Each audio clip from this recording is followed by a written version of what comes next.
Mulai. Bismillahirrahmanirrahim. Assalamualaikum warahmatullahi wabarakatuh. Waalaikumsalam warahmatullahi wabarakatuh. Alhamdulillahirrahmanirrahim. Wabihi nasta'inu ala umuri dunya waddin. Wassalatu wassalamu ala asrofil anbiya'i wal mursalin wa ala alihi wa sahbihi ajmain.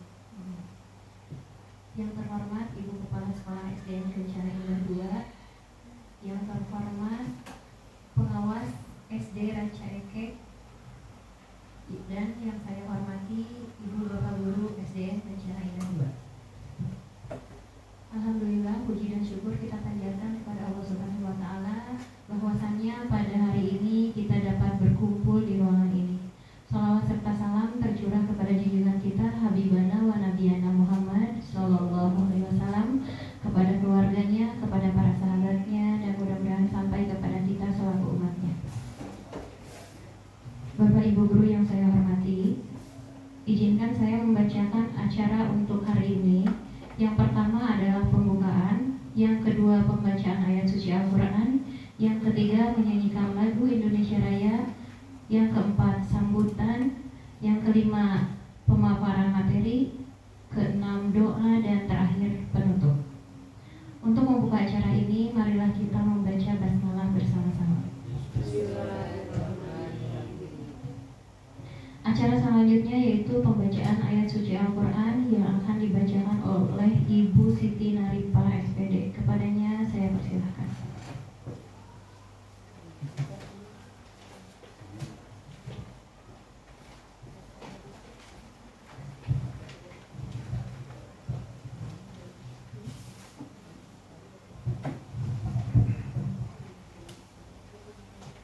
A'udzu billahi minasyaitonir rajim. Bismillahirrahmanirrahim. Ya ayyuhalladzina amanu la yaskhar qaumun min qaumin la yaskhar qaumun min qaumin asa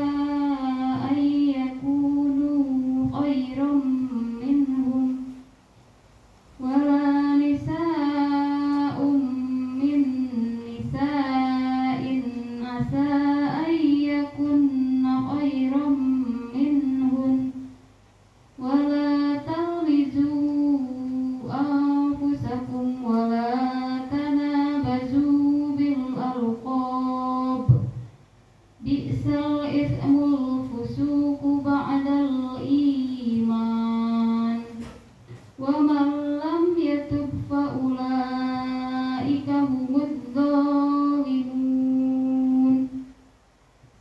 Ya ayyuhalladzina amanu ijtanibu katsiran minadh-dhanni inna ba'dad-dhanni ithmun wa la tajassasu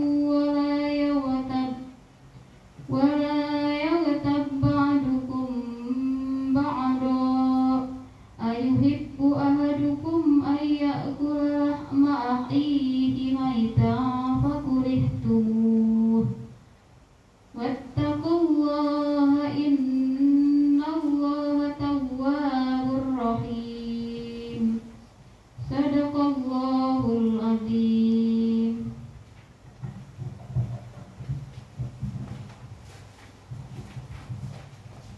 Terima kasih kepada Ibu Sinar yang telah membacakan ayat suci Al-Quran. Mudah-mudahan mendapat kebaikan dan keberkahan, khususnya bagi yang membacakan dan umumnya bagi kita yang mendengarkan. Selanjutnya yaitu menyanyikan lagu Indonesia Raya yang akan dipimpin oleh Ibu Yati Harkat Cahyati SPD. Kepadanya saya persilahkan. Hadirin diharap berdiri.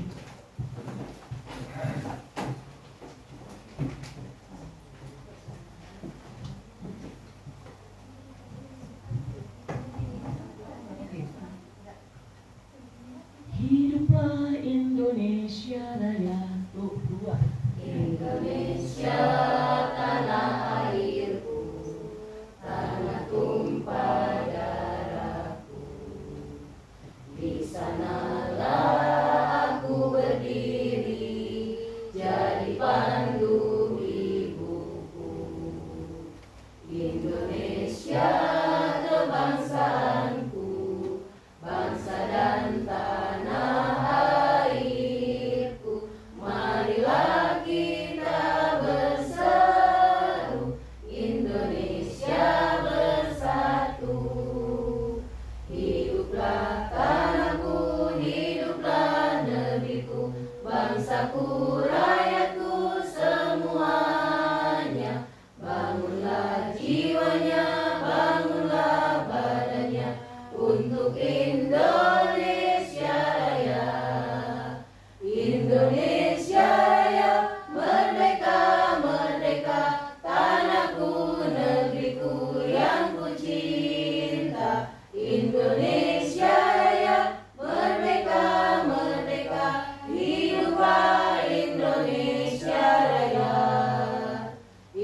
Acara selanjutnya yaitu sambutan dari Ibu Kepala Sekolah SDN Kencana Indah 2, Ibu Haji Yayat Rohayati. Kepadanya saya persilahkan.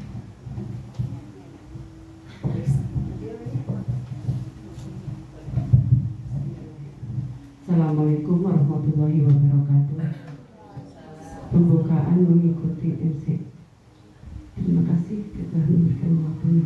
Yang terhormat Bapak Pengawas Korawas Pencakek, yang terhormat Bapak Ibu Guru SD Kencana Indah 2. Alhamdulillah pada hari ini, tepatnya tanggal 10 Juni hari Senin, kita dapat lagi berkumpul dalam acara diseminasi budaya positif yang dilaksanakan oleh CGP.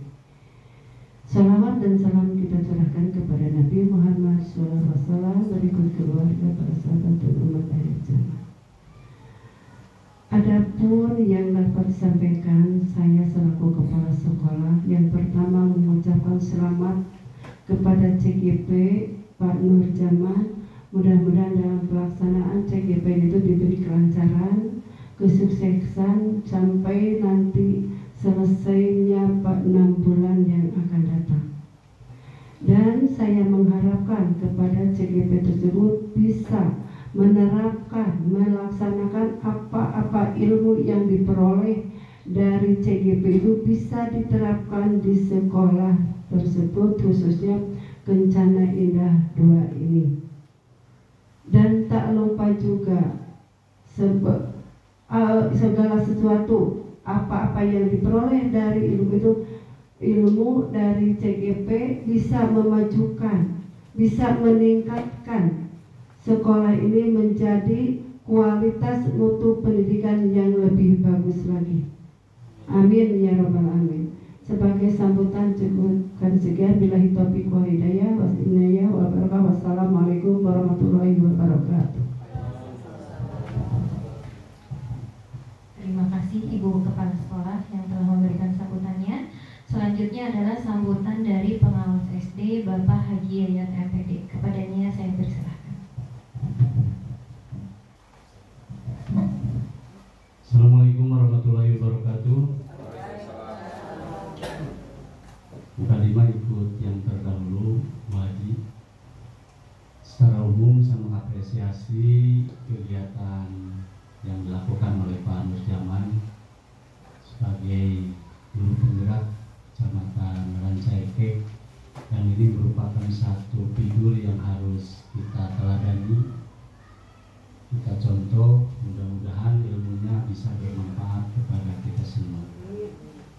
Sesuai dengan namanya, diseminasi budaya positif. Jadi diseminasi itu suatu proses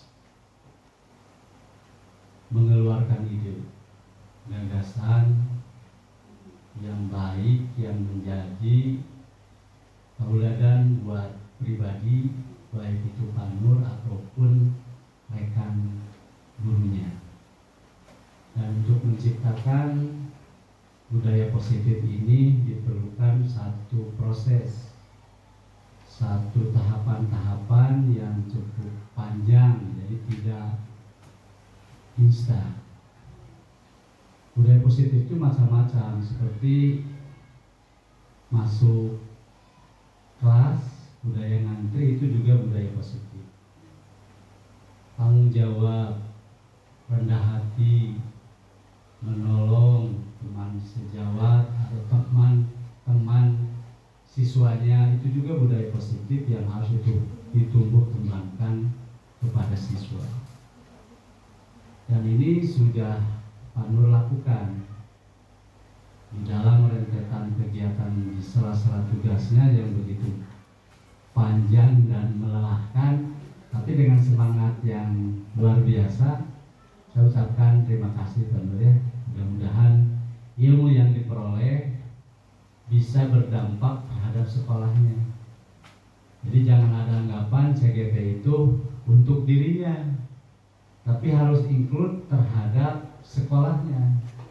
Nilai jual yang dilakukan oleh Pak Nur berdampak terhadap sekolahnya. Jadi sekolahnya semakin maju, guru-gurunya semakin disiplin, semakin ramah, semakin mempesona dan mempunyai nilai jual terhadap masyarakat. Salah satu contohnya, guru masuk tepat waktu dan pulang tepat waktu sesuai dengan daftar hadir elektro yang hari ini kita lakukan. Ini salah satu dari budaya positif, Pak. Kan ada budaya positif, ada budaya negatif. Nah, yang negatifnya jangan dilakukan. Tidak perlu saya bahas budaya negatifnya, tapi yang paling dominan pada hari ini adalah budaya positif yang harus kita tanamkan di dalam diri kita, seperti jujur, ya, hormat menghormati, yang muda kepada yang tua kepada yang muda. Kalau bahasa Sunda namanya DPDP, hormat gitu. Mengucapkan salam juga di pagi hari terhadap guru, terhadap siswa, itu juga budaya positif. Jadi sebelum masuk, misalnya masuk kita jam 7.30 atau jam 7.15. Nah, jam 7 guru sudah ada di halaman menyambut siswa. Itu budaya positif yang harus dilakukan. Dan ini sudah dijawab, sudah dilakukan. Buktinya apa? Output yang keluar dari sekolah kelas 6 lulus semua. Lulus ya? Lulus. Terus yang masuk ke kelas 1 ngantri, ya, sampai tidak diterima. Kuota sudah penuh. Malah ditulis pendaftaran PPDB sudah ditutup. Ini budaya yang ditumbuh kembangkan di dalam budaya positif tadi sudah berdampak output terhadap masyarakat. Jadi saya ingin menyekolahkan di Kencana 2 ini, kenapa? Gurunya rajin, disiplin, hormat, dan seterusnya. Itu saja secara umum. Mudah-mudahan Pak Nur bisa berkolaborasi dengan guru, dengan kepala sekolah, dengan mitra-mitra yang lain. Akhir kata, wabillahi taufiq hidayah. Wassalamualaikum warahmatullahi wabarakatuh.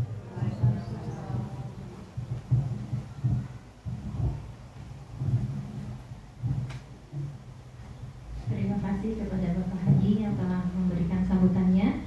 Acara selanjutnya yaitu pemaparan materi diseminasi positif oleh Bapak Nur Jaman. Kepadanya saya persilahkan. Terima kasih Pak Haji. Bismillahirrahmanirrahim. Assalamualaikum warahmatullahi wabarakatuh. Perkenalkan, nama saya Pak Nur Jaman. Saya calon guru penggerak angkatan 10 di SDN Kencana 2. Saya akan memaparkan aksi nyata modul 1 budaya positif. Perkenalkan, di sini ada fasilitator, yaitu adalah Ibu Rizka Nopelila Rahmat, ada pengajar praktik Bu Siti Hasanah, ada Ibu Kepala Sekolah Bu Haji Ayat Rohayati, dan saya sendiri adalah sebagai calon guru penggerak angkatan 10. Diseminasi menyebarkan pemahaman dan penerapan pengalaman budaya positif bagi rekan guru di SDN Kencana 2. Apa itu budaya positif? Budaya positif merupakan perwujudan dari nilai-nilai atau keyakinan universal yang diterapkan di sekolah. Budaya positif dapat mendorong murid untuk mampu berpikir, bertindak, dan mencipta sebagai proses memerdekakan dirinya sebagai murid mampu mandiri dan bertanggung jawab. Jadi budaya positif ini adalah menciptakan siswa yang mampu mandiri dan bertanggung jawab. Konsep budaya positif diantaranya ada 7. 1. Ada perubahan paradigma belajar. 2. Disiplin positif. 3. Kebutuhan mendasar manusia. 4. Motivasi perilaku manusia. 5. Posisi kontrol guru. 6. Keadaan kelas. Yang terakhir adalah segitiga restitusi. Konsep inti budaya positif yang pertama adalah pembelajaran dengan paradigma baru. Pembelajaran dengan paradigma baru merupakan pembelajaran yang dirancang berdasarkan prinsip pembelajaran berdiferensiasi, sehingga para peserta didik belajar sesuai dengan kebutuhannya berdasarkan tahap perkembangan secara teori psikologi modern untuk mewujudkan profil pelajar Pancasila. Profil pelajar Pancasila ada diantaranya beriman kepada Tuhan Yang Maha Esa dan berakhlak mulia. Yang kedua ada kemerdekaan global. Yang ketiga bergotong royong. Keempat kreatif. Kelima bernalar kritis. Yang terakhir mandiri.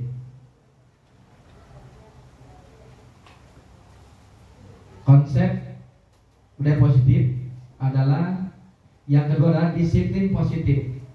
Disiplin positif adalah pembiasaan-pembiasaan hal yang baik mencakup sikap atau perilaku maupun tutur kata oleh seluruh warga di sekolah, terutama bagi murid agar berkembang menjadi pribadi yang kritis, mandiri dan bertanggung jawab. Sebagai pendidik, tujuan kita adalah menciptakan peserta didik yang memiliki disiplin diri sehingga perilaku mereka mengacu kepada nilai-nilai kebajikan universal dan memiliki motivasi dalam diri menuju perubahan-perubahan perilaku ke arah yang lebih baik. Makanya dengan disiplin positif kita dapat mendisiplinkan diri kita dan siswa juga untuk memotivasinya menjadi perilaku yang lebih baik. Yang ketiga, kebutuhan dasar manusia.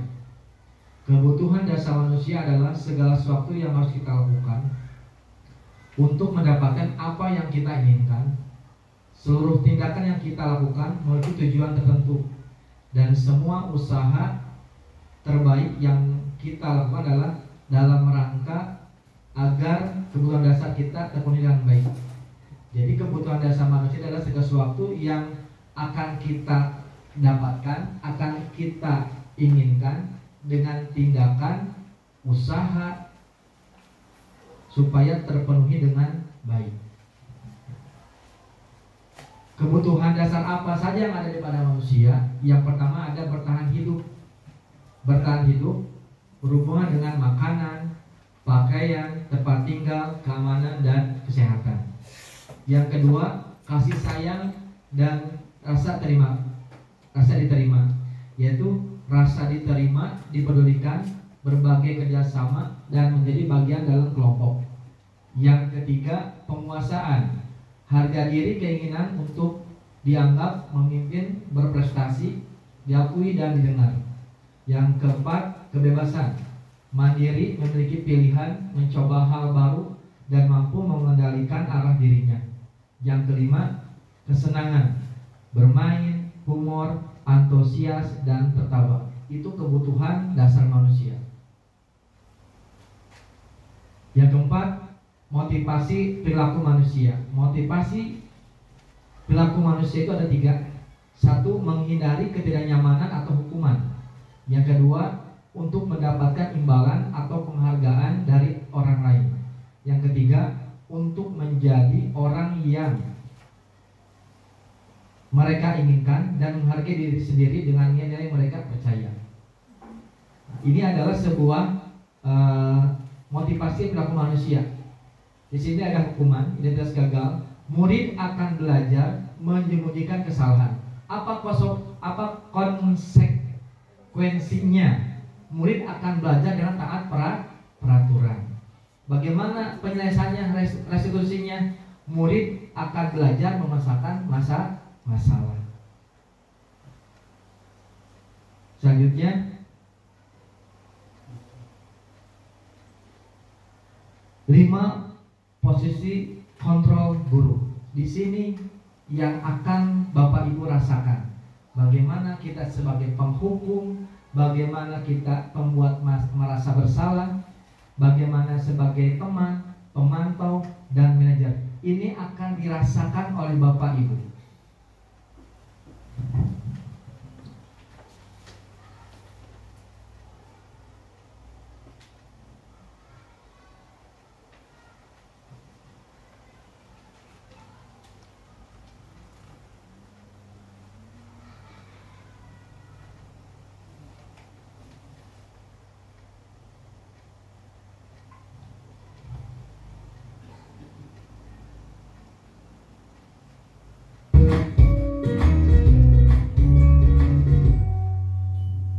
Salam bahagia Ibu dan Bapak Guru hebat. Dalam penerapan disiplin positif restitusi, salah satu program yang dikembangkan adalah 5 posisi kontrol. 5 posisi kontrol dalam restitusi adalah proses perjalanan seorang pendidik agar dapat mengenali dirinya. Pada video kali ini, kita akan membahas tentang 5 posisi kontrol yang dikembangkan oleh Diane Dawson dan contoh penerapannya. Di sini Bu ya, 5 posisi kontrol guru. Kita akan merasakan bagaimana sebagai penghukum membuat masalah sampai manajer. Adalah 1. Posisi penghukum. 2. Posisi pembuat merasa bersalah. 3. Posisi teman.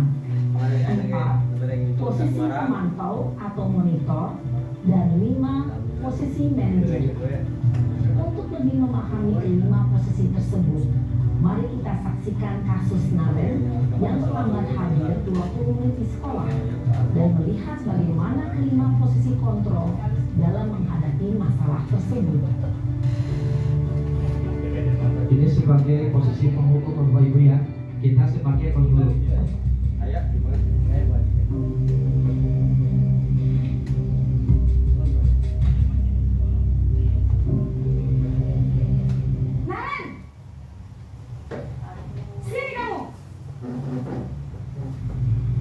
Selamat pagi Bu. Selalu terlambat. Kamu deh, pasti terlambat. Maaf Bu, saya Apa? Apa coba? Alasan kamu apa lagi? Kapan sih kamu tidak terlambat?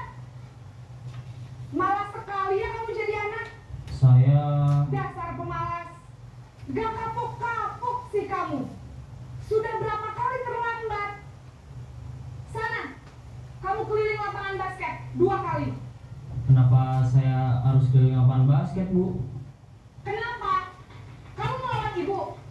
Berani-beraninya jawab. Sudah terlambat, masih berani jawab pula.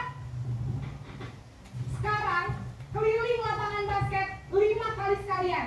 Biar kapok. Cepat. Pergi sana ke lapangan basket. Posisi penghukum biasanya berbicara dengan nada tinggi, menghardik, menunjuk-nunjuk, menyakiti, dan menyindir. Hukuman bisa berupa fisik maupun psikis.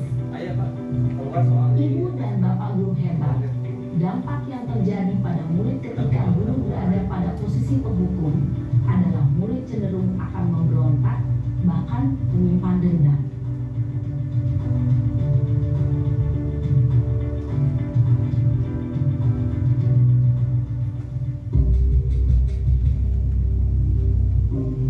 Posisi kedua, merasa bersalah sebagai guru. Naren!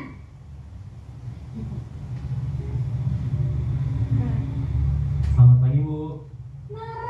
Naren. Kamu kenapa terlambat lagi, nak? Ya Tuhan, Naren. Kamu senang ya bikin ibu susah ya? Kalau kamu terlambat lagi, nanti ibu yang ditegur bapak kepala sekolah, nak. Disangka ibu tidak bisa membina kamu. Duh, gimana ini? Maaf Bu. Duh, Gusti Naren. Kamu suka kalau ibu ditegur bapak kepala sekolah. Terus, sekarang ibu harus tulis apa yang di buku absen? Ini kamu sudah sering terlambat loh. Ibu harus apa coba? Maaf Bu. Maaf sekali. Ya sudah, lain kali jangan bikin ibu susah lagi ya nak ya. Ibu tidak akan kuat lagi kalau kamu begini terus. Bisa jantungan kalau ibu ditegur bapak kepala sekolah. Sana cepat ke kelas. Maaf ya Bu. Maaf sekali. Posisi pembuat rasa bersalah berbicara dengan nada tenang, cenderung lembut. Namun kata-kata yang diutarakan membuat murid merasa menjadi orang yang gagal, memandang buruk dirinya sendiri, merasa tidak berharga, dan tidak sanggup membahagiakan orang lain. Ketika guru mengambil posisi dirinya yang bersalah dan ia akan menyimpan emosi negatif tersebut di dalam dirinya.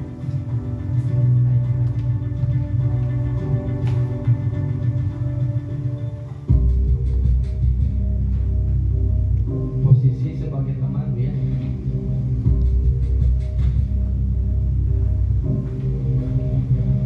Naren,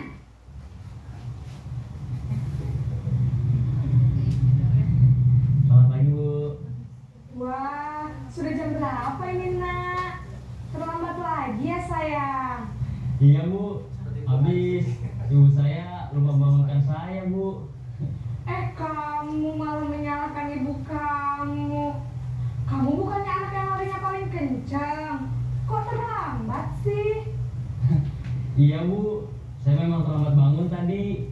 Jadi, biarpun saya lari kencang, tetap gak kekejar, Bu.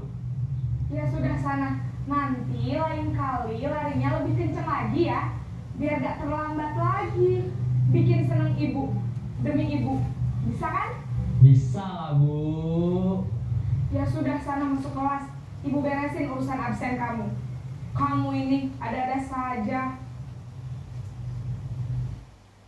Dalam posisi teman, guru berbicara dengan nada suara ramah, akrab, cenderung bersenda gurau untuk menjaga suasana tetap santai. Murid akan merasa senang, aman, dan akrab dengan guru. Identitas yang tercipta adalah identitas sukses atau berhasil. Namun, perlu diingat, karena ini masih dorongan eksternal, maka ada faktor ketergantungan dari murid kepada orang tertentu. Di sini, guru absennya, sehingga di lain waktu, murid bisa berperilaku baik, namun hanya kepada orang-orang tertentu saja. Posisi sebagai pemantau, ya.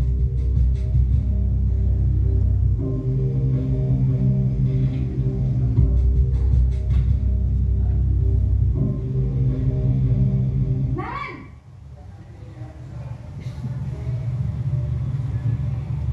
Selamat pagi, Bu.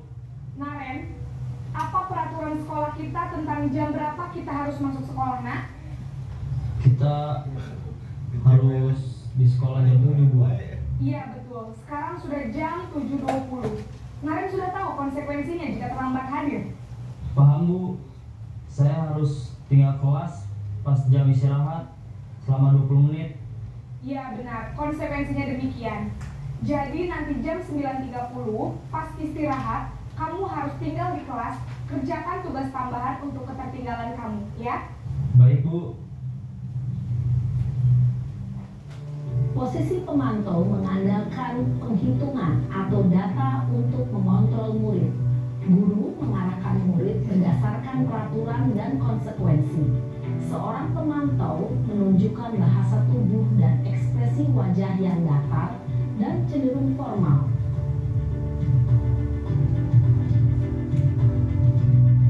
Ini posisi manajer yang posisi kita di sini nanti kita lihat.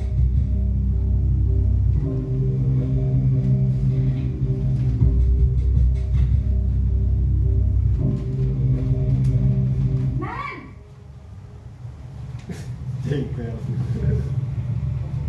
Selamat pagi, Bu. Selamat pagi, Naren. Maaf, Bu. Saya terlambat. Iya, sekolah masuknya jam 7, sekarang sudah jam 7.20. Jadi sekarang bagaimana ini, Naren? Maaf, Bu. Saya lupa setel alarm saya semalam. Baiklah, menurut kamu, keyakinan sekolah yang mana yang perlu kamu tingkatkan? Menghargai diri sendiri dan orang lain mungkin ya, Bu. Setuju. Jadi, apakah Naren meyakini prinsip saling menghormati tersebut? Iya, Bu. Saya meyakininya. Apakah Naren bersedia memperbaiki masalah keterlambatan ini? Bersedia, Bu. Bagaimana kamu akan perbaiki masalah keterlambatan ini? Saya akan coba untuk tidak lupa menyetel alarm saya, Bu. Baik, kalau Naren lupa menyetel alarm di rumah, ada orang yang kira-kira bisa bantu mengingatkan tidak? Ada, Bu. Kakak saya, Kak Emma. Ada lagi selain Kak Emma? Selain Kak Emma, ada ibu saya. Baik, jadi yang mengingatkan Naren adalah Kak Emma dan ibu kamu ya? Kira-kira akan mulai set alarm kapan nih Naren? Setelah pulang sekolah, akan segera saya lakukan. Baik, jadi Naren akan setel alarm untuk bangun besok pagi dan akan diingatkan oleh kakak dan ibunda Naren ya. Ada lagi yang mungkin perlu dilakukan Naren agar tidak terlambat bangun lagi? Tidak ada, Bu. Baik Naren, terima kasih untuk kerjasama kamu. Sekarang kamu perlu kembali ke kelas untuk belajar. Baik, Bu. Terima kasih. Posisi manajer adalah posisi kontrol yang disarankan untuk membimbing murid memiliki sikap disiplin yang positif, yaitu murid yang mandiri, bertanggung jawab, dan dapat memecahkan masalah. Tujuan dari posisi ini adalah agar murid dapat berefleksi atas tindakannya. Guru akan dengan tulus memberikan pertanyaan-pertanyaan bermakna, sehingga membuat murid dapat belajar dari kesalahannya dan mencari sebuah solusi untuk menyelesaikannya. Ibu dan Bapak guru hebat, setelah mengamati adegan kelima posisi kontrol tadi, kira-kira posisi mana yang paling ideal? Posisi mana yang dapat menunjang motivasi intrinsik murid? Ya, tentu posisi manajer. Posisi ini memang posisi ideal yang ingin dituju setiap pendidik. Pada posisi inilah, guru dapat menerapkan disiplin positif yang berpihak pada murid, yang memerdekakan murid. Perjalanan seorang pendidik tentunya tidak mudah untuk sampai pada posisi seorang manajer. Namun, tujuan kita pasti, yaitu menciptakan murid-murid yang mandiri, merdeka, dan bertanggung jawab. Semoga penggambaran 5 posisi kontrol yang telah diperlihatkan ini dapat menjadi ajang refleksi bagi kita semua, agar dapat terus mengasah dan menerapkan disiplin positif yang memerdekakan murid. Mari terus berlatih dan bersemangat. Selamat menerapkan. Salam dan bahagia, Ibu dan Bapak guru hebat.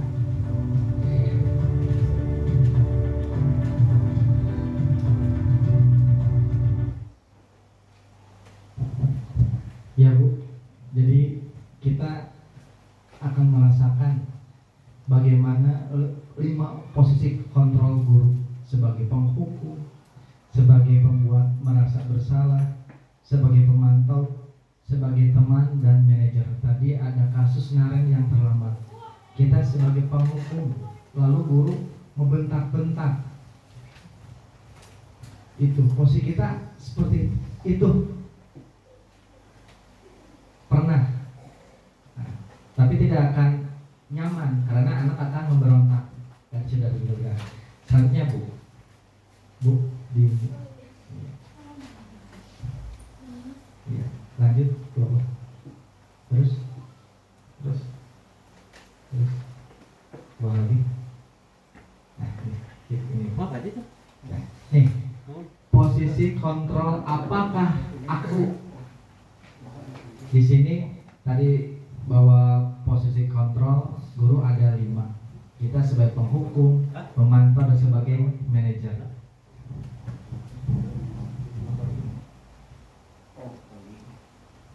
Posisi kontrol seperti apa kita? Oh iya Pak. Kamu tidak pernah mendapat nilai jika tidak mengerjakan tugas. Berarti posisi kontrol guru kita sebagai apa? Penghukum, pemantau, pembuat bersalah, atau manajer, atau teman.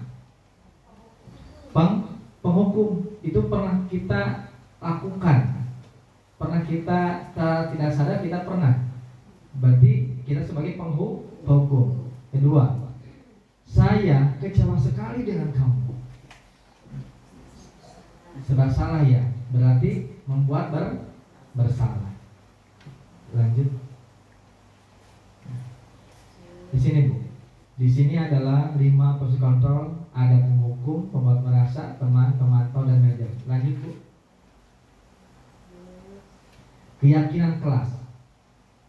Pasti Bapak Ibu pernah melaksanakan keyakinan kelas. Keyakinan kelas merupakan kesepakatan kelas yang diyakini bersama guru dan murid dengan harapan dapat meningkatkan kedisiplinan murid. Keyakinan kelas berupa pernyataan universal, dibuat dalam bentuk positif dan bersifat abstrak.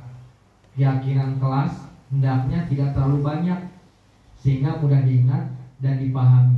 Semua warga kelas ikut berkontribusi dalam pembuatan keyakinan kelas lewat kegiatan mengutarakan pendapat. Misalkan begini, yuk anak-anak kita buat keyakinan kelas, datang tepat waktu. Selain apa tepat lagi? Silakan Bapak Ibu, keyakinan kelas yang ada di kelas masing-masing. Membuang sampah kepada tempatnya. Apalagi? Melaksanakan piket. Apalagi? Nah, itu akan dijadikan keyakinan kelas yang dimana dia akan mandiri dan bertanggung jawab. Apa bedanya keyakinan sama peraturan?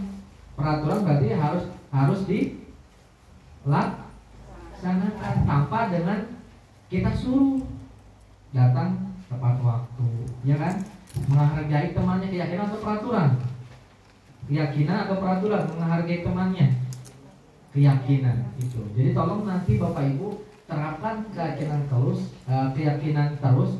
dan terapkan peraturan yang ada di kelas masing-masing. Selanjutnya, nah ini yang paling pernah terjadi permasalahan yang ada di sekolah. Namanya segitiga restitusi. Suatu proses dialog yang dijalankan oleh guru agar dapat menghasilkan murid mandiri dan bertanggung jawab. Segitiga restitusi membantu murid memiliki tujuan, disiplin positif dan memperbaiki dirinya setelah berbuat salah. Restitusi bukan untuk menembus kesalahan, namun untuk belajar dari kesalahan. Misalkan begini, ada anak main bola, berarti itu peraturan atau keyakinan di dalam kelas dia main bola. Peraturan. Bagaimana kita menjelaskannya? Kita menggunakan segitiga restitusi. Anak akan tidak berbicara, akan takut ketika dia berbuat salah. Bagaimana kita menghadapinya? Bagaimana menyelesaikannya? Kita tidak positif hukum. Awas, bal eta dibawa balik. Kita sebagai penghukum merasa bersalah. Tolong ya, jangan main di kelas. Bermainnya di luar, nanti kacanya pecah. Nanti ibu yang dimarahi oleh bapak kelas. Itu kan? Berarti merasa bersalah. Pemantau, kamu tahu nggak? Aturan sepak bola bukan di kelas, harusnya di lapangan. Ini adalah posisi segitiga restitusi. Kita akan menerapkan seperti ini. Lanjut. Segitiga restitusi yang pertama, menstabilkan identitas. Berdasarkan prinsipnya, membuat kesalahan bagian proses pembelajaran. Berbuat salah itu wajar. Tidak ada manusia yang sempurna. Ibu bapak juga pernah melakukan itu. Ibu bapak tidak mau mencari siapa yang salah, tapi ibu bapak ingin mencari solusi dari proses ini. Kamu berhak merasa ini pertanyaan yang akan menstabilkan identitas siswa. Misalnya ketika siswa berbuat salah, ibu jangan langsung memarahi jangan. Awas jangan. Di sini kita harus melihat, kita harus memahami siswa tersebut. Kenapa kamu main bola di kelas? Ibu juga pernah melakukannya waktu kecil. Ibu tidak mau mencari siapa yang salah, tapi ingin mencari solusi dari permasalahannya. Jadi kita harus pertama pendekatan dulu terhadap si siswa, jangan langsung memarahinya. Itu ada siswa yang nyontek, kamu nyontek ya, nggak belajar. Jangan, kenapa kamu nyontek? Saya main game gitu kan sampai ke malaman itu. Jadi kita perlu pendekatan dulu. Jangan langsung menekan anak itu salah, jangan. Tolong gunakan ini. Selanjutnya Bu, setelah kita menstabilkan identitas, kita harus tahu tindakan yang salah untuk siswa tersebut. Kamu pasti punya alasan mengapa melakukan itu. Padahal kamu bisa melakukan hal yang lebih buruk dari ini. Kamu patut bangga karena telah melindungi sesuatu yang penting buat kamu. Kamu melakukannya karena mempertahankan sesuatu yang penting bagimu. Jadi kita mencari sebuah solusi terhadap kesalahannya. Bu, saya tidak sadar main bola, Bu. Bolanya langsung ketendang gitu. Nah, di sini bagaimana kita harus bisa mengarahkan perilaku siswa yang ada di kelas. Begitu. Lanjut, Bu. Nah, ini kita bawa keyakinan. Kamu tahu nggak keyakinan di kelas? Tidak boleh main bola di dalam kelas. Keyakinan. Di sini apa keyakinan kita? Baca tentang Anda.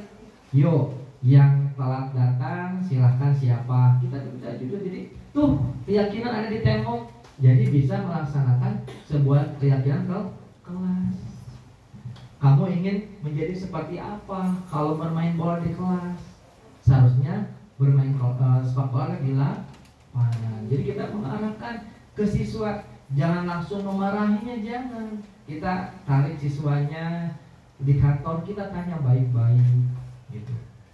Belum tentu di lapangan seperti itu, Pak. Ya, tapi kita bisa mengarahkan supaya menumbuhkan perilaku siswa yang baik dan bertanggung jawab terhadap kesalahannya. Jadi segitiga restitusi bagi kita itu sangat penting untuk menyelesaikan sebuah permasalahan. So, tadi ada 5 posisi kontrol guru. Kita tidak usah berteriak-teriak, tapi kita lihat pendekatannya, kita posisi seperti apa. Bagaimana kalau misalnya siswa tersebut tidak bisa kita rubah, kita gunakan kesepakatan kelas, keyakinan kelas. Seperti itu. Selanjutnya, ini contoh penerapan segitiga restitusi. Di sini ada kasus mengejek nama orang tua. Kalau anak sekarang mah mengejek nama orang tua udah lumrah, Bu ya. Sampai berteriak-teriak. Bagaimana kita menyelesaikannya? Ini adalah sebuah praktek restitusi yang ada di sekolah. Lumayan cukup.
Ini permasalahan di sekolah kita mengejek nama orang tua.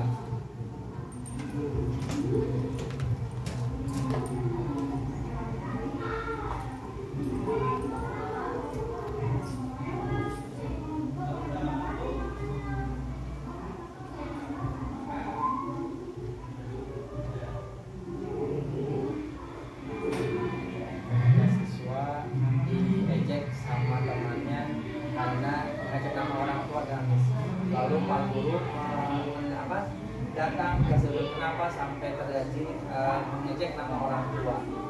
Di sini kita membuat identitas pertama kita turun kepada siswa.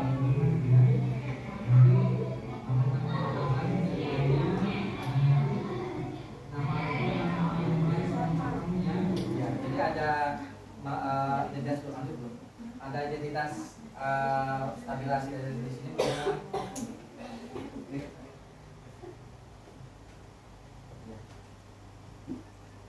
Ini berhubungan dengan yang poin kedua dan terakhir, menyelesaikan sebuah permasalahan tersebut.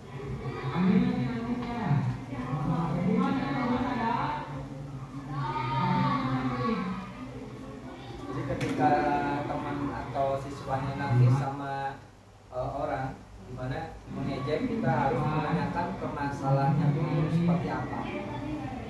supaya dia merasa saya itu salah perbuatannya.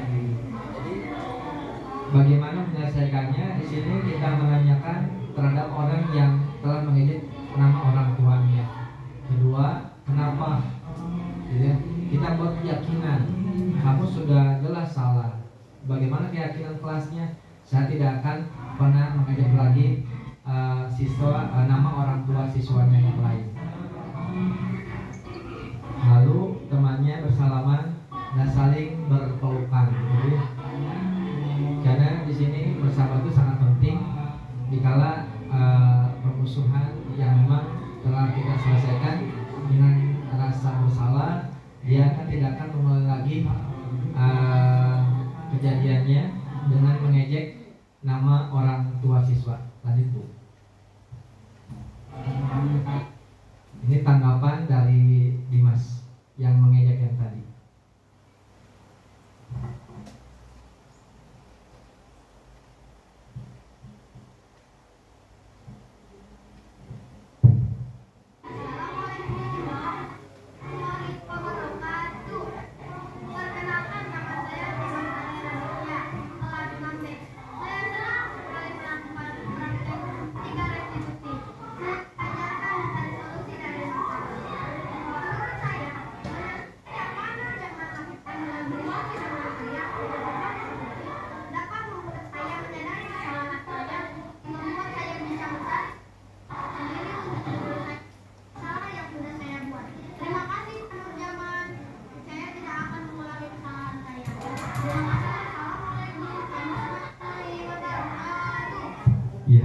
Adalah sebuah tanggapan ketika anak merasa bersalah, dia akan menyadarinya dan merasa bertanggung jawab apa kesalahannya. Jadi sudah jelas bahwa diseminisasi budaya positif itu ada 7. Yang pertama ada paradigma, yang terakhir sampai segitiga restitusi. Mungkin yang kena terhadap diri kita itu yang mungkin 5 kontroposisi sama segitiga restitusi dan kayak kelas. Kita akan menyadari bahwa siswa itu perlu bimbingan. Andaikan siswa tersebut tidak dibimbing, maka perubahan perilaku siswa akan lebih buruk lagi. Jadi dengan budaya positif kita akan lebih bisa mengerti dan bisa mengarahkan siswa-siswi untuk berperilaku baik. Dan mohon kepada Bapak Ibu guru, silakan terapkan budaya di sini. Jangan sungkan-sungkan. Kami atau saya sebagai calon guru penggerak kalau butuh bantuan insya Allah akan membantu. Kalau seandainya nanti rekan kita yang salah atau siswa yang salah, kita gunakan permasalahan dengan segitiga restitusi. Ini adalah sebuah trik di mana akan ada permasalahan yang ada di sekolah kita. Itu sangat kena dan memang merasakan imbasnya bagi diri saya ketika menjadi calon guru penggerak. Itu luar biasa. Kenapa? Ketika melihat 5 posisi kontrol guru, kita akan merasa sebagai penghukum, ginian salah, orang teh nyarikan teh salah. Sebagaimana, jadi kita posisinya aman itu adalah sebagai manajer. Mungkin penjelasan mengenai diseminasi budaya positif. Sekian. Wassalamualaikum warahmatullahi wabarakatuh. Terima kasih kepada Bapak Nurjaman yang telah memberikan materinya yang begitu padat, jelas, singkat. Mudah-mudahan membuat kita sebagai pendidik itu menjadi termotivasi dan bisa belajar ke arah yang lebih baik lagi. Sebelum menutup acara ini, marilah kita berdoa. Doa saat ini akan dipimpin oleh Bapak Yoni Koswara MPD. Kepadanya saya persilahkan.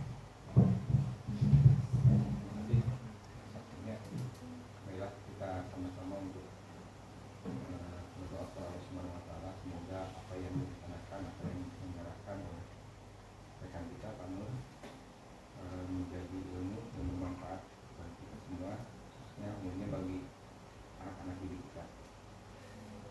Hamdan sakirin, hamdan ini, hamdan fatul majidahnya, mana paham, kemudian bagi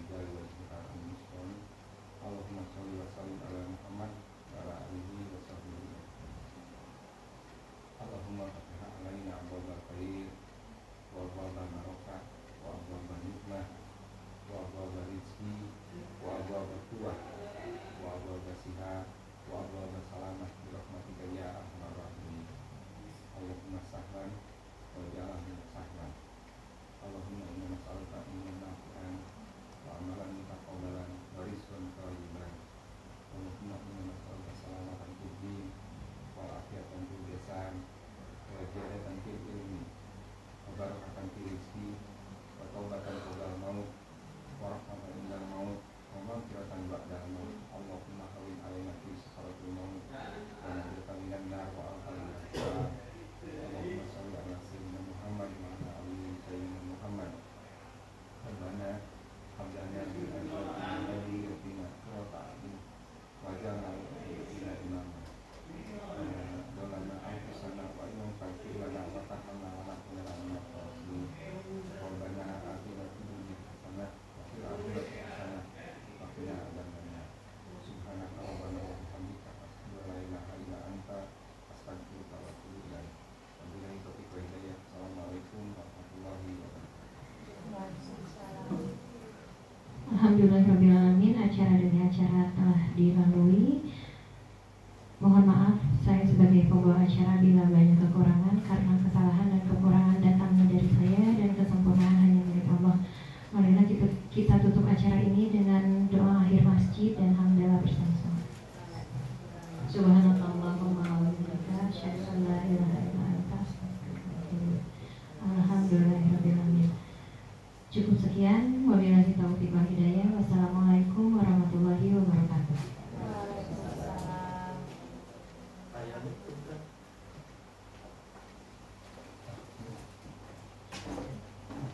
Oh.